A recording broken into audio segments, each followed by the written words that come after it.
O senador tucano Aécio Neves agora é réu, além de investigado em outros 8 inquéritos no Supremo.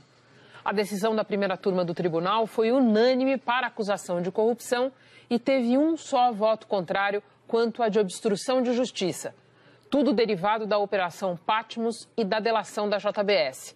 É um sinal de que as investigações nascidas da Lava Jato estão andando, embora mais lentamente, mesmo para quem tem foro.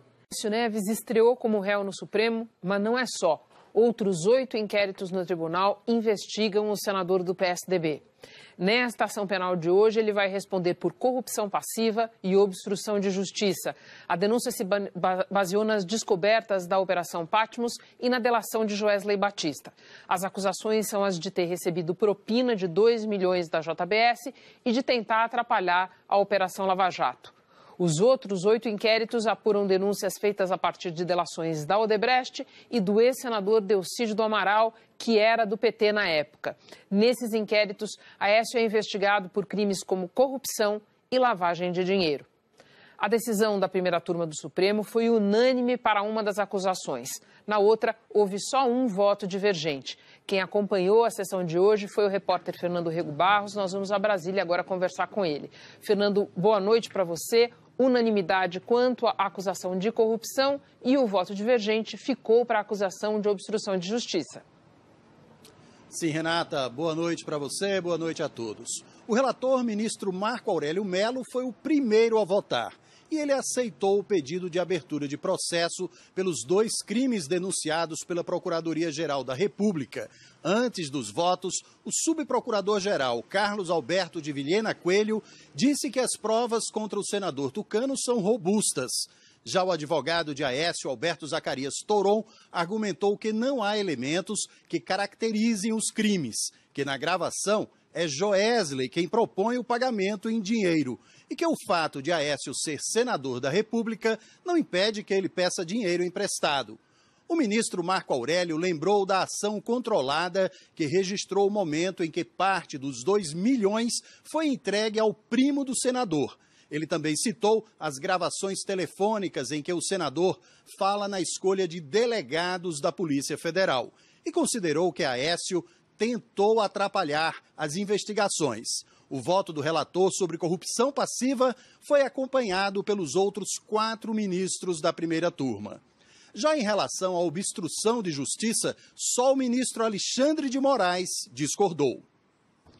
A integralidade do numerário especificado como a revelar a corrupção, 2 milhões, foi apreendida pela Polícia Federal e depositada em conta auto de apreensão referente ao valor de 480 mil, entregue espontaneamente por Menderson Souza Lima. Há indicativos de solicitação e percepção de vantagem indevida pelo detentor de mandato eletivo, com o auxílio da irmã de Frederico Medeiros e de Menderson Souza Lima. Quais os indícios de que tem alguma coisa errada aqui? O primeiro deles, no mundo dos atos lícitos, um empréstimo de 2 milhões de reais é materializado em um contrato de mútuo, no qual se estabelecem as condições do ajuste. Prazo para pagamento, juros aplicáveis, correção monetária, garantias e sanções pelo descumprimento. Aqui não existiu contrato. Segundo indício que me parece relevante, nos dias de hoje, ninguém sai por aí transportando pela estrada mochilas e malas de dinheiro, a menos que haja alguma coisa errada na operação. E parece que de fato havia.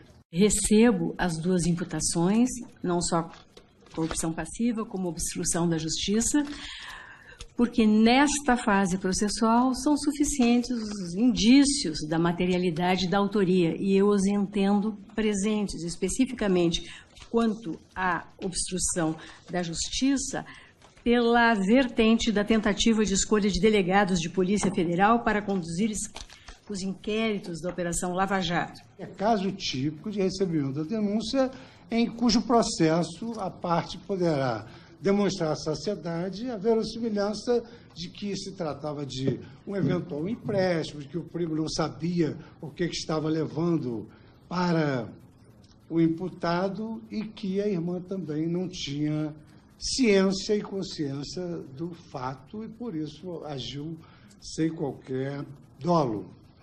Por esse fundamento, senhor presidente, aplicando o princípio indúbio pro societate, eu acompanho o relator recebendo a denúncia. Em relação à acusação de corrupção passiva, o conjunto probatório, nesse momento, é suficiente para que seja recebida a denúncia. O mesmo não faço em relação à segunda imputação. Essa sequência de ligações e movimentações do senador Aécio Neves deixa clara a sua intenção de interferir na distribuição de inquérito de seu interesse.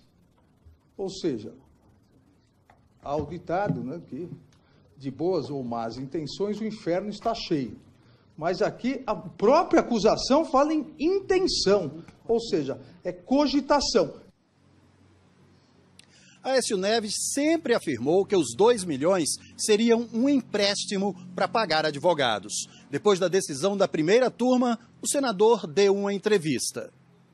Eu estou sendo processado agora por ter aceito um empréstimo de um empresário, portanto, recursos privados de origem lícita para pagar os meus advogados. Não houve dinheiro público envolvido, ninguém foi lesado nessa operação. O que houve foi uma gravíssima ilegalidade. No momento em que esses empresários, réus confessos de inúmeros crimes, associados a membros do Ministério Público, o que é mais grave, tentam dar a impressão de alguma ilegalidade em toda essa operação, repito, privada, para se verem livres dos inúmeros crimes que cometeram. Sou acusado por votos que dei e por opiniões que proferi. O tempo agora me permitirá, de forma serena, de forma absolutamente tranquila, provar a absoluta correção dos meus atos. E é isso que farei. Além de Aécio, a primeira turma acolheu a denúncia por corrupção passiva contra Andréa Neves, irmã do senador, Frederico Pacheco, primo de Aécio, e Menderson de Souza Lima, ex-assessor do senador Zezé Perrella. Renata? Fernando, é importante a gente lembrar que não é qualquer tucano, nem mesmo qualquer senador tucano. É um ex-presidente do partido que, 4 anos atrás, teve mais de 50 milhões de votos no segundo turno da eleição presidencial, para a gente ter uma ideia do tamanho do problema. O PSDB, ao longo desse processo de investigações, não tomou nenhuma providência contra o Aécio, teve, inclusive, dificuldade para convencê-lo a sair do comando formal do partido e agora vai arcar com um desgaste por causa disso, sem dúvida, na campanha eleitoral. Isso vale especialmente para Minas Gerais, que é a base eleitoral de Aécio Neves, mas, sem dúvida, vai ser problema também para o pré-candidato a presidente do partido, o governador Geraldo Alckmin.